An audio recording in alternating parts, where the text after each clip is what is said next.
Hi friends, இன்றைக்கி Pandian store பார்ப்போமா? பார்க்குறதுக்கு முன்னாடி சேனலை சப்ஸ்கிரைப் பண்ணிக்கோங்க. பாண்டியன் ஸ்டோரில் என்ன நடக்குது அப்படின்னு பார்த்தீங்கன்னா, நேற்று கோயிலுக்கு வந்தீங்களே மாமா ஒரு பொண்ணோட, அதனால் நான் பார்த்தேன். அது உண்மையா பொய்யா அப்படின்னு உங்கள்கிட்ட கேட்கலான்னு நினச்சேன் மாமா அப்படின்னு சொல்கிறாங்க. ஆமாம்மா, நான் ஒரு பொண்ணோட வந்தது உண்மைதாம்மா, அவங்க என்னோடய ஃப்ரெண்டுமா அப்படின்னு சொல்கிறாங்க. இல்லை மாமா, நீங்கள் மயிலக்காவை மறந்துட்டு வேறு யாரையும் மேரேஜ் பண்ணிடுவீங்களோன்ட்டுனால தான் மாமா கேட்குறேன் அப்படின்னு சொல்கிறாங்க. மயில் கொடுத்த வழியே என்னால் தாங்க முடியல, இன்னொரு கல்யாணம் வேறையா எனக்கு அப்படின்னு சொல்லிட்டு கொஞ்சம் நேரம் பேசிட்டு திரும்ப சொல்கிறாங்க.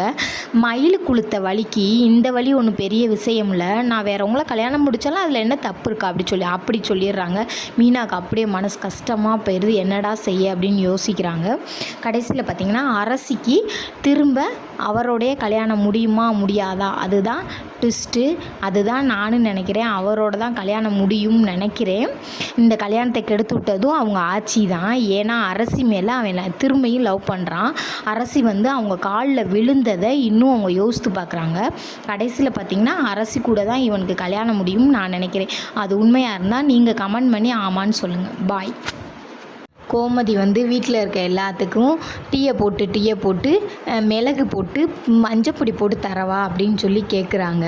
அவங்க வீட்டுக்காரர் இருக்கார், அவர் ஒருத்தரை தவிர்த்து மிச்சம் எல்லாத்துக்குமே கேட்குறாங்க. அப்போ தான் அவருக்கு கடுப்பு வரும்ன்ட்டு வீம்புக்கு வேணான்னு சொன்னவங்களுக்கு கொண்டு பாலாத்தி டீயை போட்டு கொடுக்குறாங்க. கொடுத்துக்கிட்டு இருக்கையிலே பார்த்திங்கன்னா அவங்க தம்பி வந்துடுவாங்க. கோமதியோட தம்பி வந்துடுறாங்க. என்னடா நல்லா இருக்கீங்களா, என்ன செய்றீங்க எது செய்கிறீங்க, உனக்கு ஒரு டம்ளர் பால் எடுத்துகிட்டு வரவாடா அப்படின்னு கோமதி கேட்குறாங்க. அப்போ பாண்டியன் இப்படி பார்த்துட்டு கீழே குனிஞ்சிட்டு என்னங்க மாமா நல்லா இருக்கீங்களா அப்படின்னு கேட்குறாங்க. நல்லா தாண்டா இருக்கேன் அப்படின்னு சொல்கிறாரு. சொல்லிக்கிட்டு இருக்கையிலே பார்த்தீங்களா, என்னடா ஒரு மாதிரியா இருக்க, என்னடா அப்படின்னு கேட்குறாங்க. ஒன்றும் இல்லைக்கா, சந்தோஷமாக தான் இருக்கேன்.